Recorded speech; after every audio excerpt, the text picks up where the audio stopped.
رب اعوذ بک من همزات الشیاطین واعوذ بک رب ان یحضرون بسم اللہ الرحمن الرحیم الحمد للہ وسلام علی عبادہ الذین اصطفیٰ ولعنۃ الدائمۃ الباقیۃ علی اعدائہم اجمعین من الآن الی قیام یوم الدین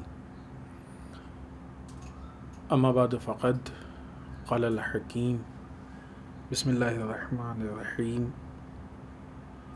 یا ایہا الذین آمنوا اطیعوا اللہ واطیعوا الرسول واولی الامر منکم۔ سب سے پہلے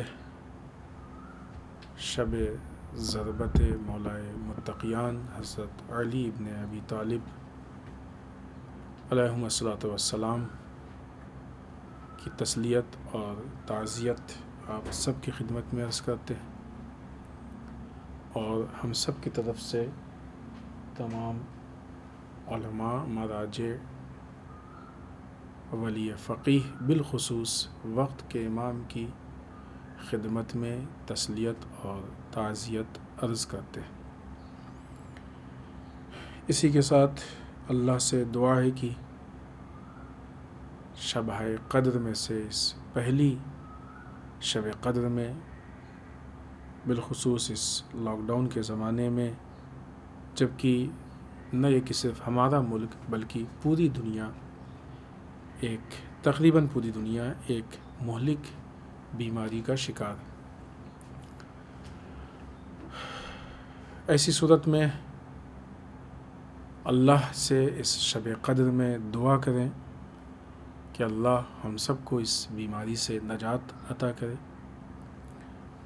اور ہم سب کو یہ توفیق حاصل ہو، بلکہ ہمارے توفیق میں اضافہ ہو کہ ہم بہتر سے بہتر کیفیت میں اس شب میں زیادہ سے زیادہ عمل انجام دے سکیں اور اللہ کے نزدیک ترین بندے بن سکیں، کہ جو کہ بارگاہ پروردگار میں شرمندہ نہ ہو بلکہ سرخرو۔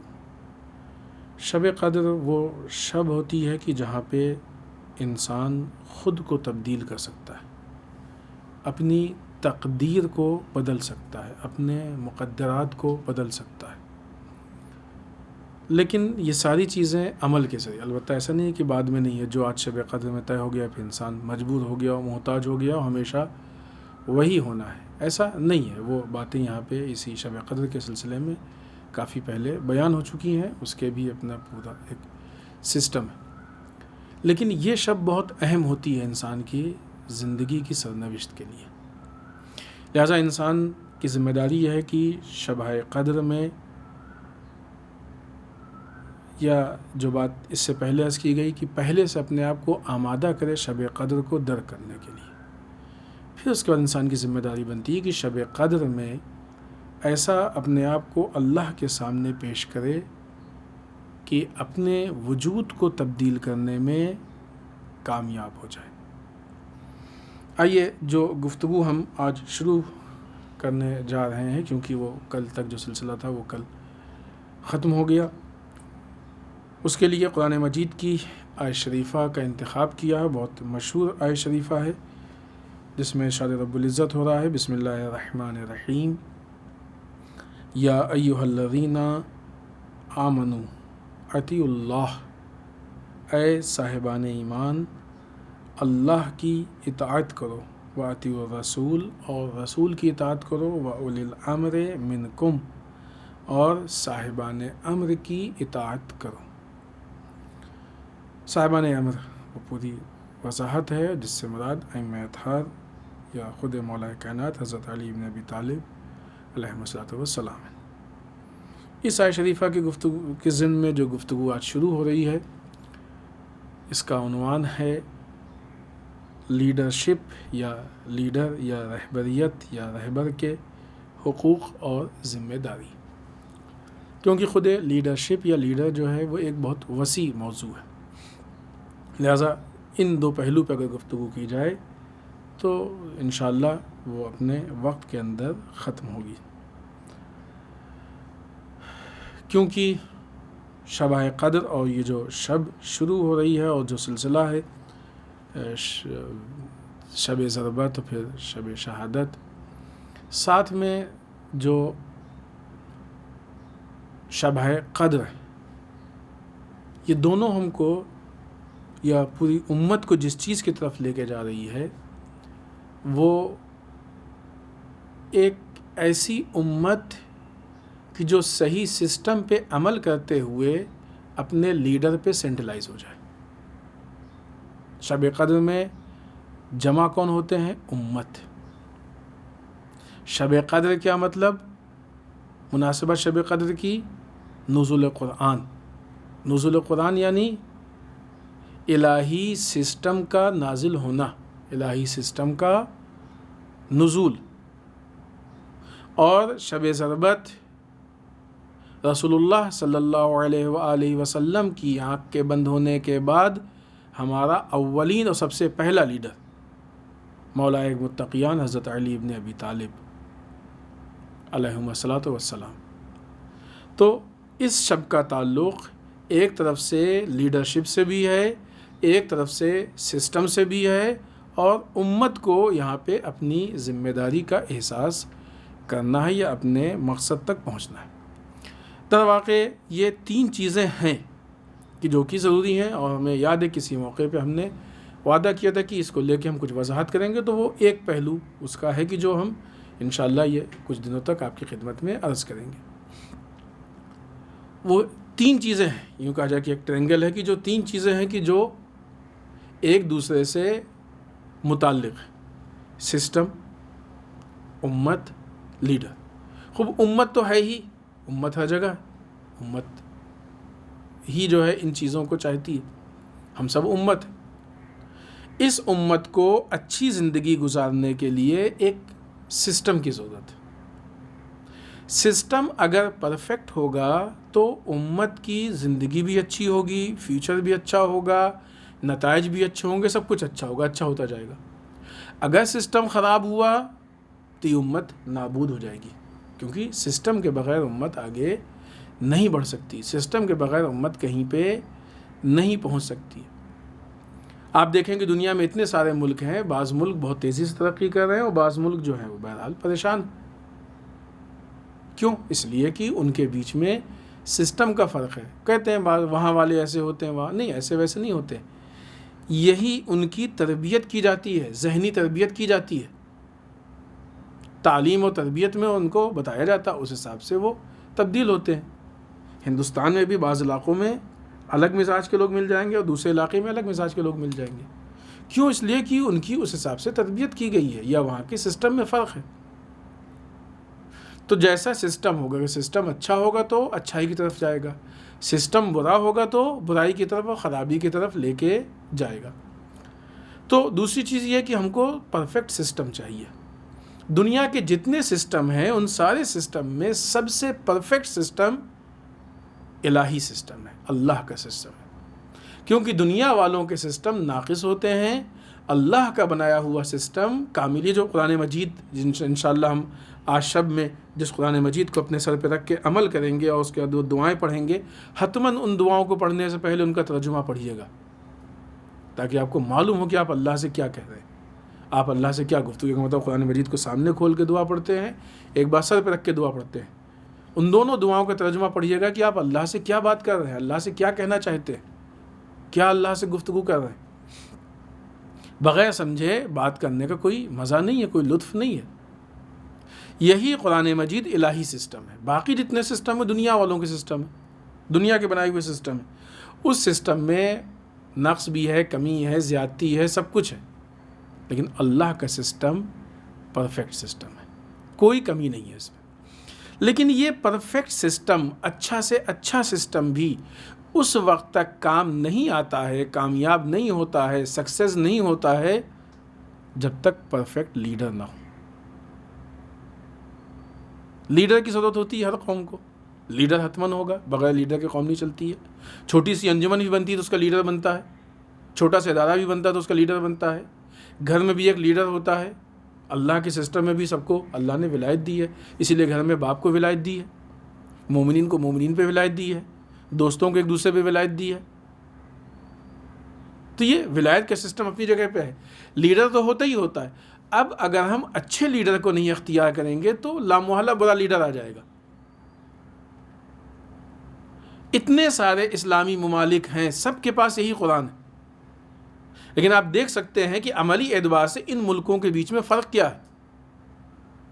ایکچولی جو سسٹم ہے جس کا دعویٰ کرتے ہیں، البتہ وہ عمل نہیں کرتے، اس پہ عمل کریں گے تو مشکل ہو. یہی کام لیڈر کا ہے. لیڈر کا فن یہی ہے کہ اس سسٹم پہ عمل کروائے.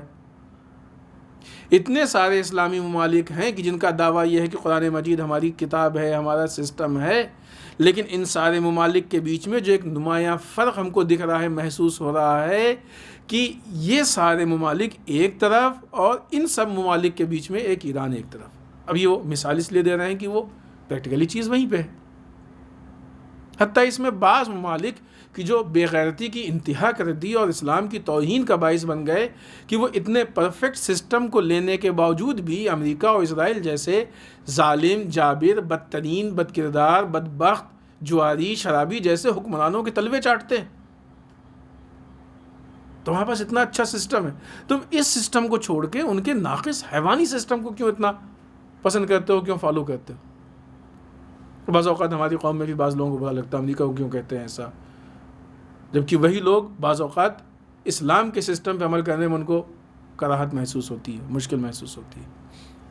وہ اسی لیے کہ وہ طاغوتی مزاج پسند ہے، طاغوتیت پسند ہے. تو یہ سسٹم بھی سب سے بنیادی طاقت سسٹم ہے، اور یہ سسٹم بھی اس وقت تک عملی نہیں ہوگا جب تک کہ ابھی آپ دیکھیں نا، کورونا وائرس کی بنیاد پہ لاک ڈاؤن پہ عمل کروانے کے لیے بھی یہی پولیس کارآمد ہے، لوگوں کو ماسک پہنانے کے لیے یہی پولیس کارآمد ہے. لیکن اس سے پہلے کتنے ایسے قوانین تھے جن کی دھجیاں اڑتی تھیں؟ تو قانون تو بنا تھا، عمل نہیں ہوتا تھا. اور جب تک ان لوگوں نے نہیں چاہا، چاہے وہ نمستے ٹرمپ ہو، چاہے وہ ایم پی کی سرکار ہو، چاہے وہ اس طرح سے لیڈرز کے، سب نے اس قانون کی دھجی اڑائی کہ نہیں اڑائی؟ قانون تھا، لیکن اس وقت اس پہ عمل نہیں کرایا جا رہا تھا، اور اب ہو رہا. اور اب بھی بہرحال جو بڑے لوگ ہیں وہ اپنے اثرات اور اس کی بڑے کہنے کو بڑے، ورنہ در واقع تو بڑے ہوتے تو خود ہی اس کام کو نہیں کرتے. تو پرابلم سسٹم کے ساتھ ساتھ لیڈرشپ کی ہوتی ہے. اگر لیڈرشپ صحیح سسٹم پہ صحیح طریقے سے عمل کرائے تو جو تیسرا پوائنٹ ہے امت کا، امت خود بخود پرفیکٹ ہو جائے گی، پھر امت میں کوئی کمی نہیں رہ جائے گی. اس امت کو کمال پہ لے جانے کے لیے دو چیزوں کی ضرورت ہے، صحیح سسٹم اور صحیح لیڈرشپ. در واقع یہی وجہ ہے کہ جب رسول اللہ صلی اللہ علیہ وآلہ وسلم کا آخری وقت آیا تو رسول نے اپنی آنکھ بند ہونے سے پہلے یہ چاہا تھا کہ ایک طرف سے سسٹم تو پورا آ گیا تھا، قرآن مجید تقریباً نازل ہو گیا تھا، ابھی تو کچھ آیتیں تھیں کہ جو غدیر میں نازل ہونی تھیں یا نازل ہوئیں، باقی تو پورا قرآن نازل ہو گیا تھا. احکام تقریباً یہ ساری چیزیں تو ہو گئی تھیں. مسلمانوں نے حج بھی کر لیا تھا، حج کے سارے مسائل تھے، مسلمان واقف ہو گئے تھے اس سے، سب کچھ دیکھ لیا تھا، اپنی آنکھ سے دیکھا تھا، عمل کیا، سب کچھ ہوا تھا. لیکن رسول کو اس بات کی فکر تھی کہ اس پرفیکٹ سسٹم، الہی سسٹم کے ساتھ ساتھ ایک پرفیکٹ لیڈر کا ہونا ضروری ہے، ورنہ اگر وہ پرفیکٹ لیڈر نہیں ہوا تو یہ پرفیکٹ سسٹم بھی بیکار ہو جائے گا. آپ دیکھیں کہ صدر اسلام میں رسول اللہ صلی اللہ علیہ وآلہ وسلم کی آنکھ کے بند ہونے کے بعد ایک مدت تک جس طریقے سے قوانین اسلام کی دھجیاں اڑائی گئیں، قوانین اسلام کو پائمال کیا گیا، اپنے من پسند اور اپنے مفاد کے اعتبار سے ان کو تبدیل کیا گیا، یہ داستانیں کسی سے چھپی ہوئی نہیں ہیں. تو سسٹم تو تھا پرفیکٹ، لیکن لیڈر نہیں تھا. اور اتنی جو ساری کوشش کی ہے رسول اللہ صلی اللہ علیہ وآلہ وسلم نے، حتیٰ خود اللہ نے ایک مخصوص وقت پہ، مخصوص انداز میں، مخصوص جگہ پہ اعلان کرایا گیا، اس کے بعد وہاں پہ حکم ہوا یا ایھا الرسول بلغ، اے میرے حبیب آپ اس پیغام کو آج اس وقت پہنچا دیجئے. پھر رسول نے سب کو روکا، جو نکل گئے تھے ان کو بلایا، جو رہ گئے تھے ان کا انتظار کیا، اور پھر اس کے بعد وہ مخصوص کیوں اتنا اہتمام؟ کیونکہ پرفیکٹ سسٹم تو ہے، لیکن یہ سسٹم اس وقت تک اثر نہیں پہنچائے گا جب تک پرفیکٹ لیڈر نہ ہو. اس وقت یہ سسٹم کارآمد ہوگا، یہ سسٹم عملی ہوگا، یہ سسٹم ہمارے لیے مفید ثابت ہوگا. اس پرفیکٹ لیڈر کے لیے اتنی ساری کوشش اللہ کی طرف سے، رسول اللہ صلی اللہ علیہ وسلم کی طرف سے، اور پھر اس کے بعد جب رسول کی آنکھ بند ہونے کے بعد جب اس لیڈر کو ہٹانے کی کوشش ہوئی اور لیڈر پہ آنچ آئی. ابھی تو سسٹم پہ آنچ نہیں آئی تھی، سسٹم تو بعد میں پائمال ہوا، اور اسی لیے لیڈر کی اتنی حفاظت ہو رہی تھی کہ لیڈر کو ہٹایا ہی اسی لیے جاتا ہے کہ سسٹم کو پائمال کیا جائے یا اس کا مس یوز کیا جائے. آج بھی جو لیڈر کے خلاف جو لوگ ہیں، پرابلم لیڈر سے نہیں ہے، پرابلم اس سسٹم سے ہے کہ جس سسٹم کو لے کے لیڈر چل رہا ہے. یہ لیڈر اگر اس سسٹم پہ اتنا پائبند ہے تو لیڈر کو ہی ہٹا دو. سسٹم تو ایک کتاب ہے، کتاب پہ ہم عمل کریں گے نہیں کریں گے، صحیح ہے غلط جو بھی ہو، کتاب تھوڑی چلائے گی، لیکن یہ لیڈر چلائے گا، یہ لیڈر بولے گا، یہ لیڈر سزا دے گا، یہ لیڈر احتجاج کرے گا، یہ لیڈر آواز اٹھائے گا. قرآن نے کہا ہے کہ مظلوموں کی حمایت میں آواز اٹھاؤ، ظالموں کے خلاف بولو، لیکن کون بولتا ہے؟ اتنے سارے اسلامی ممالک میں کون بول رہا ہے؟ لیکن جہاں پہ پرفیکٹ لیڈر تھا، اس نے روز اول سے فلسطین کے مسئلے کو اٹھا کے اسرائیل کے خلاف ایک پورا احتجاج اور ایک فضا قائم کر دی کہ آج اسرائیل اپنے وجود کو بچانے کے لیے پریشان. تو سسٹم کا حکم تھا، لیڈر نے عمل کیا. لیڈر کی مخالفت کیوں ہوتی ہے؟ لیڈر کی مخالفت ہوتی ہی اسی لیے ہے کہ اس پرفیکٹ سسٹم پہ عمل نہ ہونے پائے. یہی آج مسئلہ ہے، یہی اس وقت مسئلہ تھا. لہذا مولا کائنات حضرت علی ابن ابی طالب علیہ السلام کی مخالفت ہوئی کیوں تھی؟ اسی لیے کہ اگر علی آ گئے اقتدار پہ تو جو پرفیکٹ سسٹم ہے، جو یہ الہی سسٹم ہے، اس سسٹم پہ عمل کریں گے تو ہمارا کوئی فائدہ نہیں ہوگا. ہمارا کیا ذاتی فائدہ ہے؟ ذاتی فائدے والے لیڈر کی مخالفت کرتے، لیڈرشپ کے خلاف آتے ہیں، لیڈر کے خلاف آواز اٹھاتے ہیں، احتجاج کرتے ہیں، اور یہ سمجھتے ہیں کہ آج اس کے خلاف آواز اٹھا دو ورنہ کل اس کی آواز ہمارے خلاف اٹھے گی. اسی لیے لوگ اتنا واویلا مچاتے ہیں. آج جو دنیا میں اتنا ہنگامہ ہے، جتنے مسائل ہیں، جو اتنے مشکلات ہیں، وہ اسی لیے ہے. اس کی وجہ یہی ہے کہ اگر صحیح لیڈر ہوا تو یہ صحیح لیڈر صحیح سسٹم کو، اور پھر وہ بہانے ہوتے ہیں الگ الگ. وہ بہانے بھی ایک سے ایک ایسے ہوتے ہیں کہ اچھے اس میں گچا کھا جائیں، اچھے اس میں دھوکہ کھا جائیں، لوگوں کو بیوقوف بنایا جاتا ہے. تو اچھا، اعلان سے پہلے اللہ کا اہتمام، پھر اعلان سے پہلے اور اعلان تک رسول کا اہتمام، اور جب اس پہ آنچ آئی تو اس کے بعد دیکھیے آپ، سسٹم تھا. ابھی سسٹم پہ یہیں سے ہماری بات آگے بڑھی تھی کہ ابھی سسٹم پہ کوئی آنچ نہیں آئی، ابھی لیڈر کو ہٹانے کی کوشش ہوئی. صدیقہ طاہرہ حضرت فاطمہ زہرا سلام اللہ علیہا نے جی جان کی کوشش لگا دی کہ لیڈر کو نہیں ہٹایا جائے. اور اس راستے میں اسلام نے صدیقہ طاہرہ خاتون جنت سے جتنی، جیسی، جب، جہاں، جس طرح کی قربانی مانگی، بی اس کو قربانی دینے میں کوئی دریغ نہیں ہوا. دربار میں بھی گئیں آپ، ظالموں سے ہم کلام بھی ہوئیں، دربار میں جا کے اپنے حق کو ثابت کرنے کی کوشش بھی کی. حسنین کو لے کے دربار میں گئیں، جن لوگوں سے آپ نہیں مناسب سمجھتی تھی، پسند نہیں کرتی تھی بات کرنا، ان سے آپ کو بات کرنی پڑی. دروازے پہ لکڑی جمع کی گئی، تکلیف اٹھائی آپ نے، آپ کی صحت پہ اثر ہوا، زخم اٹھایا آپ نے، حتیٰ سبت علیہ کا مصائب پڑھنا پڑا رسول کی اس بیٹی کو. لیکن ان سارے مسائل کے بعد ایک بھی ایسا قدم بی بی کا نہیں ہے کہ جو اپنے احتجاج سے اور اپنے اس تحریک سے پیچھے ہٹاؤ. کیوں؟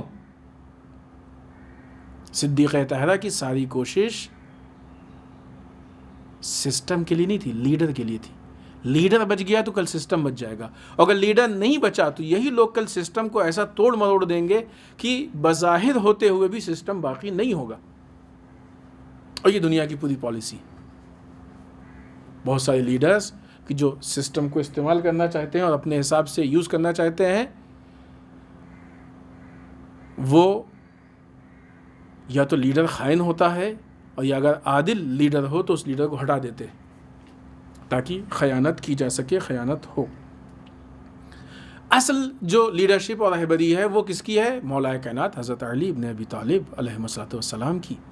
اسی لیے اتنا اہتمام کیا گیا کہ اتنے بہترین، اتنے عالی، اتنے پرفیکٹ سسٹم کے لیے، اتنے خوبصورت اچھے سسٹم کے لیے ایک کوئی بہترین قسم کا لیڈر ہو، اور وہ ذات علی ابن ابی طالب علیہ السلام کی ہے۔ یہاں پہ مولا کائنات کو صرف مذہبی امام کا اعلان نہیں کیا گیا تھا کہ یہ نماز پڑھائیں گے اور دعائیں پڑھائیں گے، نہیں، پرفیکٹ کمپلیٹ لیڈر، کیونکہ اسلام انسان کی پوری زندگی کا سسٹم ہے۔ یہ ہماری غلط فہمی ہے، ہم لوگ سمجھتے ہیں کہ دین سے متعلق جو باتیں ہیں اس کا تعلق صرف مسجد سے ہے اور امام باڑے سے ہے اور ان چیزوں سے ہے۔ نہیں، بعض اوقات وہ لوگ کی جو لیڈر کی جگہ پہ آتے ہیں، لیڈر کے فرائض انجام دینے کی کوشش کرتے ہیں، وہ بھی اس چیز کا اظہار کرتے ہیں کہ بھائی ہمارا کیا کام، ہمارا کام تو دین سے متعلق، باقی آپ جانیں۔ کیوں؟ آپ لیڈر ہیں، آپ ان کو بتائیں گے کہ دین نے کیا کہا ہے۔ آپ ان کو صرف نماز کے مسائل نہیں بتائیں گے، رکوع سجدے کے، آپ ان کو بزنس کے مسائل بھی بتائیں گے، آپ ان کو جاب کے مسائل سے متعلق مسائل بھی بتائیں گے، آپ ان کو دوستی سے متعلق مسائل بھی بتائیں گے، آپ ان کو دشمنی سے متعلق بھی مسائل بتائیں گے، کیونکہ اللہ کا سسٹم ہے ہر چیز پہ۔ تو یہ ہماری غلط فہمی ہوتی ہے کہ یہ صرف دین سے نہیں۔ غدیر میں جو لیڈرشپ ہمارے حوالے کی گئی یا جس لیڈرشپ کے حوالے یہ امت کی گئی، ہم لوگ کیے گئے، وہ لیڈرشپ صرف دین کی لیڈرشپ نہیں تھی، وہ ایک کمپلیٹ لیڈرشپ تھی، وہ ایک مکمل لیڈرشپ تھی، کہ جس لیڈرشپ کے لیے اتنا اہتمام کیا گیا اور صدیقہ طاہرہ نے اتنی قربانی دی، اور اس کے بعد سے جو قربانیوں کا سلسلہ شروع ہوا، صدیقہ طاہرہ نے اپنی زندگی میں قربانی دی، اور اتنی عظیم، حتیٰ بطن کا بچہ جناب محسن علیہ السلام درجہ شہادت پہ پہنچے، بچہ ساقط ہوا، ان حالات سے بھی صدیقہ طاہرہ گزری، لیکن قربانی میں کمی نہیں آنے پائی۔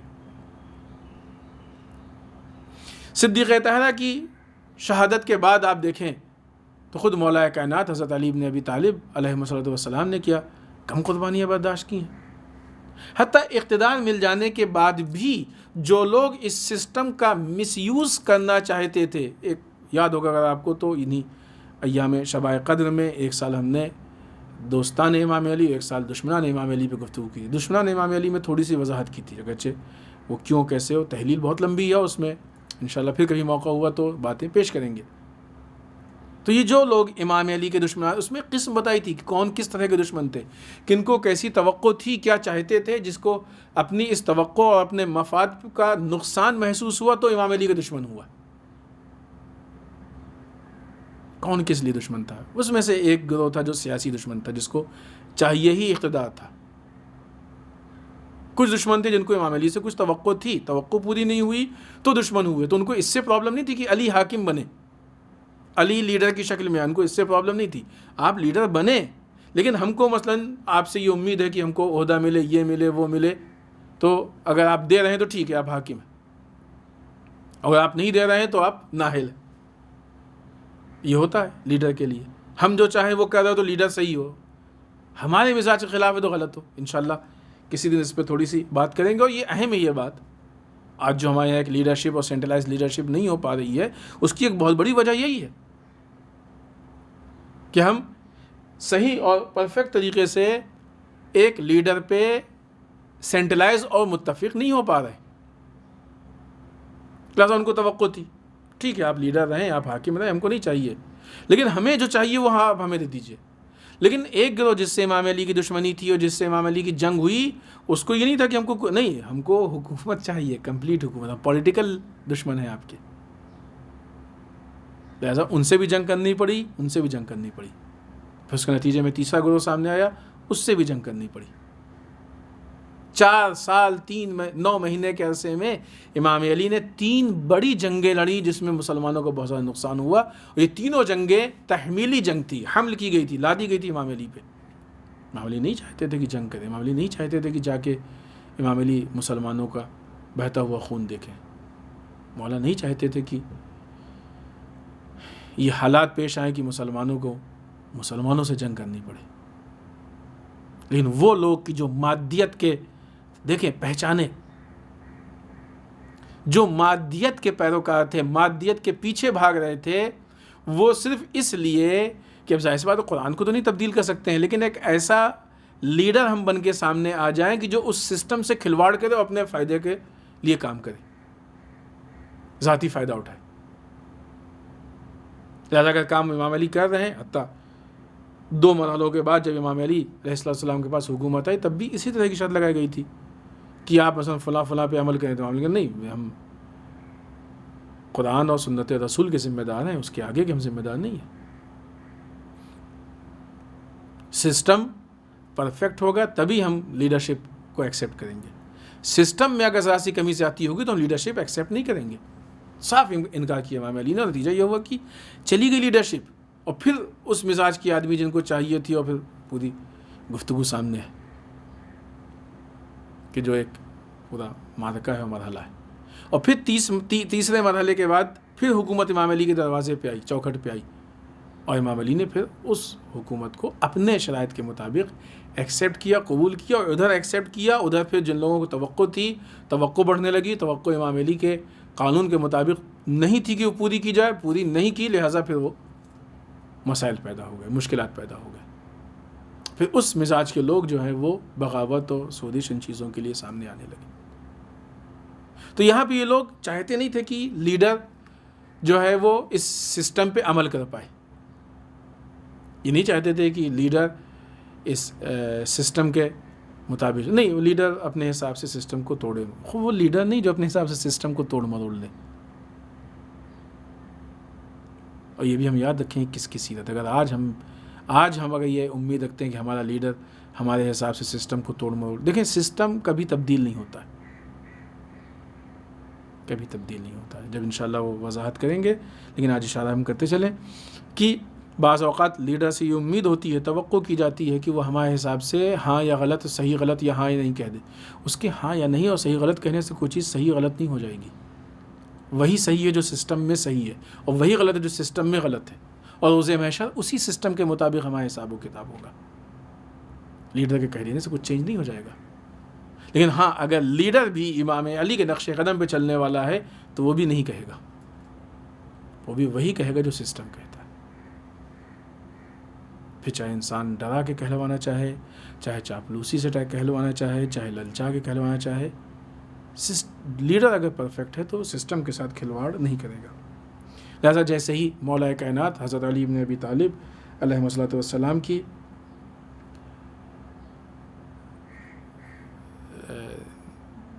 لیڈرشپ کا موقع آیا، مخالفت شروع ہوئی، آپ کو لیڈرشپ تک نہیں پہنچنے دیا گیا، اور پھر جب آپ پہنچے تو مخالفت شروع ہوئی، جسے کہا جائے کہ آپ کو کام نہیں کرنے دیا گیا جو مولا کائنات نے اس مسئلے کو لے کے بہت سارے شکوے کیے ہیں، بہت ساری باتیں انشاءاللہ جہاں تک موقع ہوا ہم آپ کی خدمت میں عرض کریں گے.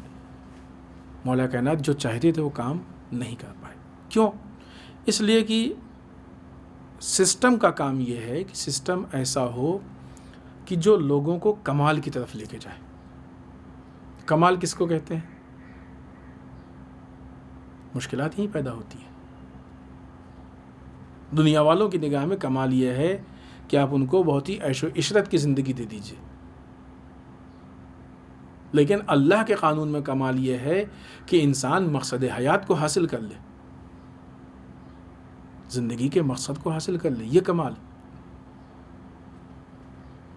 لہٰذا ابھی یہ دنیا والوں کا کمال نہیں، جو واقعی کمال ہے وہاں تک سسٹم کا کام یہ ہے کہ لوگوں کو کمال تک لے کے جائے، واقعی کمال تک لے کے جائے، اور لوگ جا کے اس کمال تک پہنچ کے اپنے اندر جو تبدیلی محسوس کریں، اس سے ان کے لیے آگے کے راستے مزید کھلتے جائیں. لیڈر کی بھی ذمہ داری یہ ہے کہ اس سسٹم کے مطابق پرفیکٹ سسٹم پہ عمل کر کے وہ امت کو اسی کمال کی طرف لے کے جائیں، امت کی تعمیر کرے، بلڈ اپ کرے امت کو. یہیں پہ صحیح اور غلط سسٹم کا فرق بھی محسوس ہوتا ہے، اور یہیں پہ اہل اور نااہل لیڈر کا فرق بھی محسوس ہوتا ہے.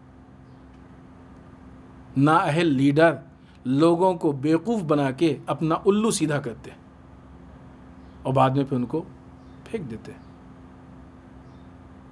آج ہمارے ملک میں بہت سارے لوگوں کو اس بی جے پی گورنمنٹ سے توقع ہے کہ ہمارے لیے، در واقع آپ دیکھیں تو یہ گورنمنٹ سب سے زیادہ ان کے لیے نقصان دہ ثابت ہو رہی ہے، کہ اس لیے لیڈر نااہل ہے، وہ اپنا الو سیدھا کر رہا ہے، پھر تم کو ٹشو کی طرح پھینکے دے رہا ہے۔ تمہارے نقصان اور فائدے سے کوئی لینا دینا نہیں۔ وقت پڑتا ہے تو ہندو ہندو ہندو بات ہوتی ہے۔ آج کتنے ہندو مر رہے ہیں، کتنے بھوک سے مر رہے ہیں، کوئی ہندو کا درد نہیں ہے کسی کو۔ غلط فہمی ہے یہ، کیونکہ ہمارا لیڈر ہی نااہل ہے، جو اتنا سارا بوال ہندو مذہب کے نام برادران اہل ہنود، ہمارے ہندو بھائی بھی اس بات کو سمجھتے ہیں، اور وہ بھی اس پھنساوے میں نہیں آنے والے سوائے کچھ مخصوص لوگوں کے کی جو عقل اور فکر کے حساب سے نہایت پست ہے۔ اور الحمدللہ ہندوستان میں ابھی جو ہندو مسلم فیلنگس یہ پیدا کرنا چاہتے ہیں وہ نہیں پیدا ہو رہی، یہ چاہتے ہیں اور میڈیا والے ان کا سپورٹ کر رہے ہیں۔ خوب الحمدللہ ان کی بھی شکنجے کسے جانا شروع ہو گئے ہیں، اور انشاءاللہ مستقبل میں اور کسے جائیں، تاکہ جو دو چار احمق و بیوقوف قسم کے لوگ بھی بہک رہے ہیں وہ بھی نہ بہکیں۔ آپ دیکھیں کہ اس حکومت سے سب سے زیادہ نقصان ہندوؤں کو ہوا۔ ایک تو پوری دنیا میں اس نے ہندوؤں کو بدنام کرایا، ہندو مسلمان پہ ظلم کر رہا ہے، ہندو قتل عام کر رہا ہے، ہندو یہ کر رہا ہے۔ خود عزت سے بڑھ کے کوئی چیز نہیں ہے، آبرو سے بڑھ کے کوئی چیز نہیں ہے۔ پوری دنیا میں ہندو مذہب کو بدنام کرا رہا ہے۔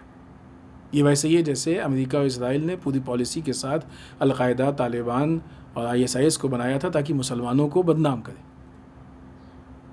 مسلمانوں کے دشمن نے بنایا تھا مسلمانوں کو۔ تم خود ہندو ہو کے ایسے لوگ بنا رہے جو ہندوؤں کو بدنام کریں۔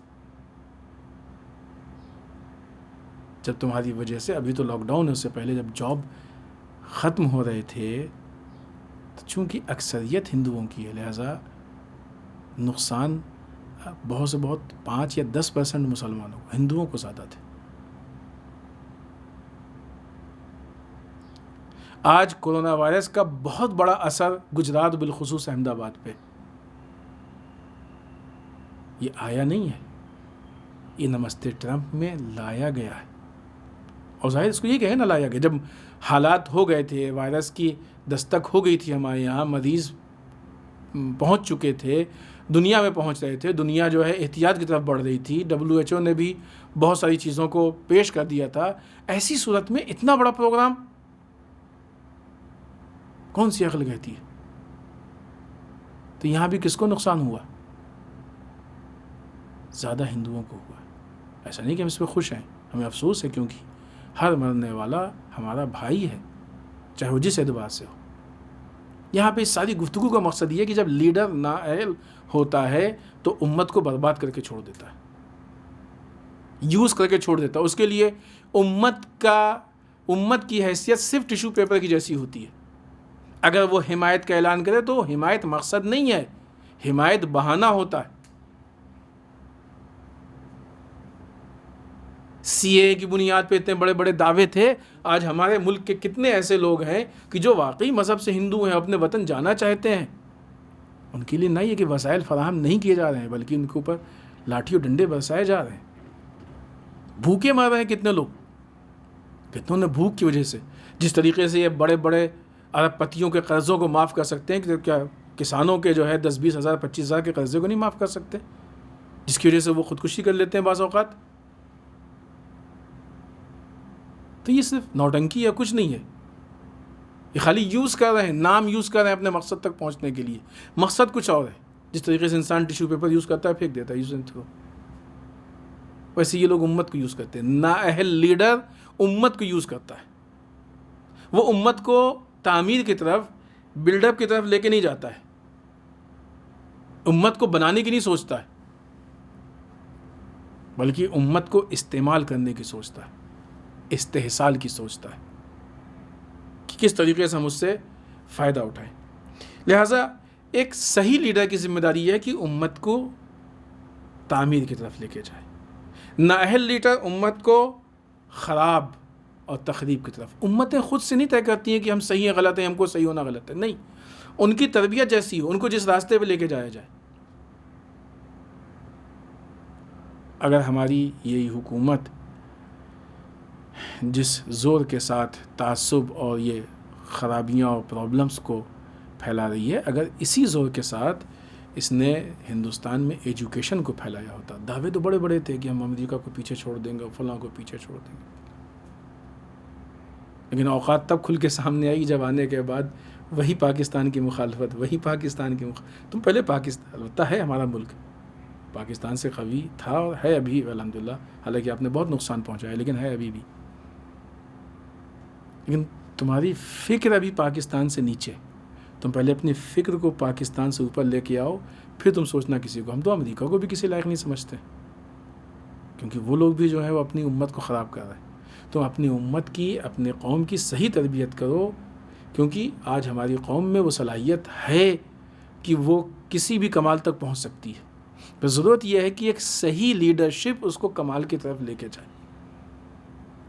جس طریقے سے پورا ماحول، یہ مثال بھی ہے، موجودہ ضرورت بھی تھی، حالات بھی ہیں کہ جو لائق ذکر ہے کرنا چاہیے، لیکن یہ سب ہمارے لیے بہت بڑی عبرت بھی ہیں، یہ ہمارے لیے بہت بڑی مثال بھی ہے کہ ہم اس کے ذریعے سے حالات کو محسوس کر سکتے ہیں. جس طریقے سے آج کے یہ حالات ہم کو اس مقام پہ پہنچا رہے ہیں اور یہ ہم کو سمجھنے کے لیے حالات فراہم کر رہے ہیں کہ ایک لیڈر کا خراب ہونے سے امت پہ کتنا اثر پڑتا ہے. اب آپ دیکھیں کہ جب پرفیکٹ لیڈر ہو، معصوم لیڈر ہو، اس کے مقابلے میں نااہل لیڈر ہو، تو اس نااہل لیڈر سے امت کو بچا کے معصوم لیڈر کے حوالے کرنے کے لیے کتنی قربانی کی ضرورت ہے اور قربانی دینا کتنا ورث ہے. یہ وہی کام جو صدیق طاہرہ سلام اللہ علیہ نے کیا. حتیٰ خود مولا کائنات نے اپنی خلافت کے زمانے میں کیا، پھر اس کے بعد امام حسن علیہ السلام نے کیا، پھر امام حسین علیہ السلام نے کیا، باقی ائمہ نے شکلیں بدلتی لیکن سب نے کیا، کوشش کی کہ امت کو نااہل لیڈ. کیوں؟ اس لیے کہ ان کو اقتدار، دیکھیں ان کا اقتدار یہ نہیں تھا، یہ جو آج کل کے اقتدار کرنے والے آج کل کے لیڈر ہیں کہ ان کو اقتدار مل جائے گا تو جیسے بہت مہنگا جو ہے وہ اپنے لیے چارٹر پلین رکھ لیں گے، بہت مہنگا بنگلہ بنا لیں گے، بہت یہ بنا لیں گے، اپنے سارے شوق پورے کر، دنیا گھوم لیں گے، سیلفی لے لیں گے اچھی اچھی. یہ شوق نہیں تھا ان لوگوں کو، یہ تو چھوٹے لوگوں کو شوق ہوتا ہے، کمزرف لوگوں کا شوق ہے یہ، کہ ان کے ارمان پورے نہیں ہوئے ہوتے ہیں تو پھر وہ بیت المال کو، حکومت کو وسیلہ بنا کے اپنے چھوٹے چھوٹے ارمان کو پورا کرتے ہیں اور اسی کے لیے امت کو قربان کر دیتے ہیں، ضائع کر دیتے ہیں. اہل بیت اس لیے نہیں چاہتے تھے حکومت کو لینا، اہل بیت اس لیے چاہتے تھے حکومت کیونکہ انہوں نے ذاتی فائدہ نہیں اٹھایا. مولا کائنات نے حکومت لینے کے بعد بھی بیت المال سے اپنے حق سے زیادہ نہیں لیا. اپنی زندگی مولا کائنات کی اسی سادگی سے گزرتی رہی ہے، بیت المال سے مولا کائنات نے نہیں لیا کچھ. پھر کیوں چاہتے تھے کہ صحیح لیڈرشپ ملے؟ اس لیے تاکہ امت جس نقصان پہ میں جا رہی ہے اس نقصان سے امت کو بچا لیا جائے. کیونکہ لیڈر کی ذمہ داری کیا ہے؟ تعمیر ہے. یہ در واقع لیڈر ہیں، عہدہ نہیں دیا گیا، الگ بات ہے. اگر کہیں پہ آگ لگی ہے، کچھ لوگ آگ میں جل رہے ہیں، تو آپ کیا کوشش کریں گے کہ ان لوگوں کو آگ سے نکال لیا جائے. ایک ایسی ناؤ ہے، کشتی ہے جس میں چھید ہے، آپ کو معلوم ہے چھید ہے اور پانی آہستہ آہستہ جا رہا ہے، یہ جو لوگ ناؤ میں بیٹھے ہیں ڈوب جائیں گے، تو آپ کیا کوشش کریں کہ ان لوگوں کو وہاں سے نکال کے کسی دوسری ناؤ میں بٹھا دیں جو سالم ہو تاکہ ڈوبنے سے بچ جائیں. ائمہ بھی دیکھ رہے تھے کہ جس لیڈرشپ کی ناؤ پہ یہ لوگ سوار ہیں اس میں چھید ہے، سوراخ ہے، یہ لوگ ڈوب جائیں گے. ہم ان کو ایک سالم ناؤ تک پہنچا دیں، سالم سفینہ تک پہنچا دیں کہ جو ان لوگوں کو بچا لے جائے، جو ان کی حفاظت کر لے جائے، جو ان کو محفوظ کر لے جائے، تاکہ یہ اپنے زندگی کے مقصد تک پہنچ جائیں، اپنے زندگی کے کمال تک پہنچ جائیں. لہٰذا لیڈر کی ذمہ داری کیا ہے؟ قوم کو بلڈ اپ کرنا، قوم کی تعمیر کرنا، قوم کو بنانا سافٹ ویئر کے حساب سے، اچھی تربیت کے اعتبار سے. یہ لیڈر کی ذمہ داری پوری قوم کے لیے اہتمام کرنا، اس کے جو خواہشات ہیں اور جو جسمانی ضروریات ہیں، جو دنیاوی ضروریات ہیں، وہ بھی لیڈر کی ذمہ داری ہے. اگر قوم میں، امت میں ایک آدمی بھی بھوکا سو رہا ہے تو اس کا ذمہ دار حاکم ہوتا ہے. لیکن زمانہ آج اتنا خراب ہے کہ سونا تو چھوڑیے، لوگ بھوکے مر رہے ہیں اور کوئی پوچھنے والا نہیں. کون اس کا ذمہ دار ہے؟ اگر حاکم اپنی قوم کو ایک دم بیسک میں بیسک جو نیڈس ہیں ایک روٹی نہ پہنچا سکے تو کس کام کا حاکم ہے؟ ناکارہ ہے حاکم، وہ نااہل ہے وہ حاکم۔ اور اگر حاکم ایسا ہو کہ جو بجائے اس کے کی جو ضروریات میں پورا کرے بلکہ ان کو نقصان پہنچائے، تعصب پھیلا، یہ کس کام کا حاکم؟ اور مسئلہ یہ صرف ہمارے ملک کا نہیں ہے، یہ انٹرنیشنل لیول پہ بھی آپ دیکھیں تو ایسے ہی حالات پیش آ رہے ہیں۔ وہ لوگ جو چاہتے ہیں کہ پوری دنیا کے سسٹم کو اپنے ہاتھ میں لیں اور پوری دنیا کو اپنے اشاروں پہ نچائیں، ان کو اس سے بحث نہیں ہے کہ کون بھوکا مارا ہے، ان کو صرف اس سے بحث ہے کہ آپ ہمارے کتنے کام کے ہیں۔ اگر آپ ہمارے کام کے ہیں تو آپ کو پوری دنیا ہم آپ پہ لٹا دیں، نہیں آپ کو ہم عیش و عشرت دیں گے، اور ہمارے کام کے نہیں تو آپ بھوکے مرا کیجیے، ہم سے کوئی مطلب نہیں۔ یہ سارے مسائل، یہ حالات غلط لیڈرشپ کی وجہ سے ہوتے ہیں۔ خوب، آج کی گفتگو کو ہم سمیٹیں اور ختم کریں، انشاءاللہ پھر کل سے جو آگے کے مراحل ہیں ان مراحل کو ہم پیش کرنے کی کوشش کریں۔ لیڈر کی ذمہ داری کیا ہے؟ قوم کو تعمیر کی طرف لے کے جانا۔ یعنی کیا مطلب؟ جو سب سے پہلے ان کی جو بیسک ضروریات ہیں، بیسک نیڈس، جو مادی بھی ہیں جسمانی بھی ہیں، وہ پورا کریں۔ ان کے جو کھانا پینا رہنا کپڑا، جو بنیادی ضروریات، لیکن اس کے ساتھ ساتھ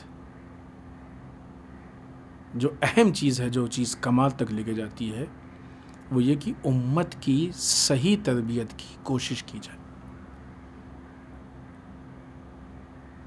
جو موجودہ، اس سے پہلے گفتگو ہو چکی، جو موجودہ ایجوکیشن سسٹم ہے وہ تربیت نہیں ہے۔ آج کے ایجوکیشن سسٹم یہ ہماری تربیت نہیں ہے، یہ تو ایک مخصوص ٹریننگ ہے کہ جس سے ہم فائدہ اٹھا سکیں، نہ یہ کہ ہم فائدہ اٹھا سکیں، دوسرے فائدہ اٹھا سکیں، دوسروں کی طرف زیادہ جا رہا ہے۔ مولا کائنات حضرت علی ابن ابی طالب علیہ السلام کی یہ کوشش تھی کہ وہ قوم کی تربیت کرے۔ جو کہا جاتا ہے کہ 3 بڑی جنگیں لاد کے مولا کائنات کو کام نہیں کرنے دیا گیا، تو وہ موقع ملتا تو کیا کام کرتے؟ وہی کام کی جو رسول صلی اللہ علیہ وسلم نے کیا ہے، وہی کام کی جو مولا کائنات نے اتنے حالات خراب ہونے کے باوجود بھی جس حد تک فرصت ملی، یہ دوسرے ائمہ اطہار علیہ السلام نے کیا، حتیٰ خود صدیق طاہرہ نے کیا، کہ ایسے اصحاب کی پرورش کی، تربیت کی ہے کہ جو لوگوں کے لیے مفید ثابت ہو۔ یا چھٹے امام جعفر صادق علیہ السلام کے زمانے میں جب بنی امیہ سے حکومت بنی عباس کی طرف جا رہی تھی اور تھوڑا سا جو ہے وہ فرصت ملی تھی، نہ یہ کہ مظالم کم ہوئے تھے لیکن بہرحال وہ شدت نہیں تھی، تو آپ نے کیا کیا؟ شاگردوں کی پرورش کی۔ لیڈر کا کام اپنے خواہشات اور شوق کو پورا کرنا نہیں ہے، لیڈر کا کام قوم کی تربیت ہے، قوم کو کمال کی طرف لے کے جانا، ان کی روحانی تربیت کرنا، جسمانی بیسک ضروریات کو پورا کرے کہ جو کہ ذریعہ بنے روحانیت تک جانے کا، ان کی روحانی پرورش کرنا ہے۔ لہذا جو صحیح لیڈر ہوتا ہے وہ تربیت کی طرف لے کے چلتا ہے، جو غلط لیڈر ہوتا ہے وہ قوم کو برباد کرتا ہے، وہ قوم کو گمراہ کرتا ہے۔ اور یہی وجہ ہے کہ جو باطل نااہل لیڈرشپ ہے وہ امتوں کو خراب کر دیتی ہے۔ ابھی موجودہ حالات میں آپ دیکھ لیں کہ کتنے ایسے ملک ہیں کہ جن کے پاس وسائل ہیں، اللہ کی نعمتیں ہیں، لیکن چونکہ لیڈر صحیح نہیں ہے تو نہ یہ کہ وہ ترقی نہیں کر پا رہے ہیں یا نہیں کی، وہ بربادی کی طرف جا رہے ہیں۔ اسلام کے پاس اس کا بہترین حل موجود ہے، سسٹم کی شکل میں بھی حل موجود ہے، لیڈرشپ کی شکل میں بھی حل موجود ہے، اور امت کی ذمہ داری ہے کہ اس سسٹم پہ سینٹرلائز ہو جائے اور اس ایسی پرفیکٹ لیڈرشپ پہ سینٹرلائز ہو جائے، تبھی یہ قوم فائدہ اٹھا سکتی ہے اور کسی مقام تک پہنچ سکتی ہے۔ آج جو بس ہماری گفتگو ختم پہ ہے، بہت زیادہ دامن وقت میں گنجائش نہیں، ہم اپنی بات کو یہیں ختم کرنا چاہتے ہیں. انشاءاللہ آنے والے دنوں میں ہم اس بات کو اپنی اور یہاں سے آگے بڑھائیں گے. اگر آپ دیکھیں تو ائمہ معصومین علیہم الصلوۃ والسلام کے جو مصائب ہیں در واقع کیا ہے. اگر وہ اپنی نارمل زندگی گزارتے کہ ٹھیک ہے ہم کو بھی اپنا نماز پڑھنا ہے، روزہ رکھنا ہے، اپنے جو جیسے گھر میں ہم چاہتے رہنا رہے، تو کوئی مشکل نہیں ہوتی. مشکل کب پیش آئی؟ مشکل تب پیش آئی جب انہوں نے قوم کے اصلاح کی کوشش کی ہے. یہ مصائب سارے اسی بنیاد پہ. صدیقہ طاہرہ حضرت فاطمہ زہرا سلام اللہ علیہا یقیناً بعظمت خاتون تھیں، اور اس بنیاد پہ کہ رسول کی بیٹی تھی تو امت سے بہرحال یہ نقصان نہیں پہنچتا. نقصان کب پہنچا؟ جب انہوں نے امت کے لیے قربانی دینے کی کوشش کی. اور افسوس کی وہ امت بعض اوقات اتنی ناکارہ اور غافل ہوتی ہے کہ وہی امت دھوکہ دیتی ہے، وہی امت سپورٹ نہیں کرتی، ساتھ نہیں دیتی ہے، وہی امت نصرت نہیں کرتی ہے.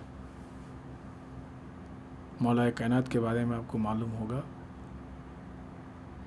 کہ مولا کائنات کو لوگ سلام نہیں کرتے تھے، اور پھر ایسا وقت آ گیا کہ علی کسی کو سلام کرے لوگ جواب نہیں دیتے تھے. شب ضربت ہے، کچھ منٹ مولا کائنات کی ضربت سے متعلق مصیبت کے کچھ جملے. یہ وہ شب ہے کہ جو علی پہ زندگی کی آخری اور بہت سخت رات تھی. راوی لکھتا ہے کہ مولا کائنات اٹھ کے کبھی صحن خانہ میں جاتے تھے اور کبھی واپس آتے تھے. سحر کا وقت آیا تو اس وقت بھی مولا کائنات نے امت کو درس دیا، بیٹا ہم ایک وقت میں 2 نعمتوں سے استفادہ نہیں کرتے. جناب ام کلثوم نے چاہا کہ نمک کو اٹھا لے تاکہ ہمارا باپ دودھ سے افطار کر لے، دودھ سے سحر کر لے، تو امام نے کہا کہ بیٹا دودھ کے پیالے کو اٹھا لو، نمک سے ہم کھائیں گے. اذان کا وقت نزدیک ہوا، گھر سے باہر نکل رہے ہیں، مرغابیوں نے آ کے راستہ روکا، ان سے متعلق وصیت کی، دروازے کو بمشکل تمام اپنے راستے سے ہٹایا اور آپ مسجد پہنچے، نماز شروع کی. لو عزیزوں، مسلمانوں پہ وہ قیامت کا منظر آ گیا. وہ قیامت کی گھڑی آ گئی کہ جس وقت مولا کائنات کی آواز مسجد کوفہ سے بلند ہوئی، فزت و رب الکعبہ، رب کعبہ کی قسم ہم کامیاب ہو گئے. یہ وہ موقع تھا کہ مسلمان تڑپنے لگے، سر پہ اپنے خاک اڑانے لگے کہ آج ایک بہترین حاکم، بہترین خلیفہ، بہترین لیڈر ان کے ہاتھ سے نکل گیا. ابن ملجم جیسے شقی نے نماز کی حالت میں آپ کے سر پہ ضربت لگا دی. عزیزوں، مولا کائنات کو امام حسن، امام حسین علیہ السلام مسجد سے لے کے گھر کی طرف آئے. ایک عجیب کوہرام برپا ہوا گھر میں، اس لیے کہ جب گھر سے گئے تھے تو علی اپنے پیروں پہ گئے تھے، سالم تھے. اب جو گھر واپس آ رہے ہیں تو اپنے بیٹوں کے کاندھوں پہ واپس آ رہے ہیں. اب علی سالم نہیں ہیں، اب علی خون سے لت پت ہیں. انا للہ و انا الیہ راجعون. رضا بقضاہ و تسلیم.